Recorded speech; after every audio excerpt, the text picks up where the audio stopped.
Index. C'était un de ces mardis soirs où je ne pouvais pas aller au body combat. J'avais, par amitié, averti le groupe de mon absence.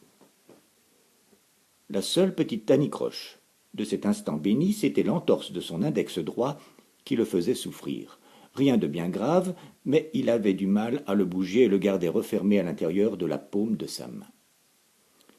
Il alla, comme à son habitude, s'échauffer dans la salle de musculation. Une faune de musclores aux attitudes féminines en tel endroit.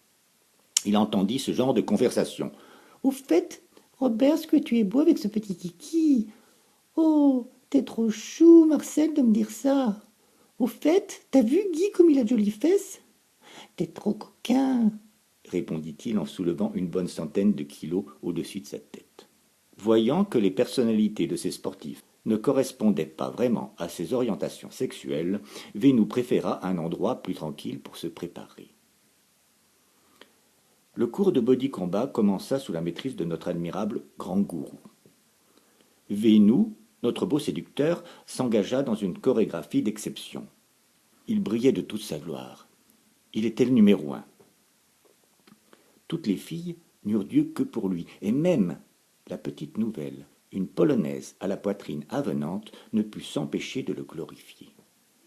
Tout heureux de ce cours qui allait intensifier sa gloriole, il retourna au vestiaire. Passant devant la salle de musculation, il aperçut parmi les athlètes aux mœurs contestables une femme, une amie qui devait absolument saluer. Il se précipita vers elle et se vanta de cette soirée sublime. En la quittant, au beau milieu de la salle, il ne put s'empêcher de se retourner pour lui crier en levant le doigt « Numéro 1 !»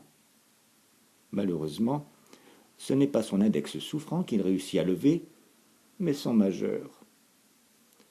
Un grommellement de désir enfla parmi les haltérophiles et, quand Vénou disparut dans les vestiaires, tous quittèrent leurs appareils de torture pour se précipiter à sa poursuite.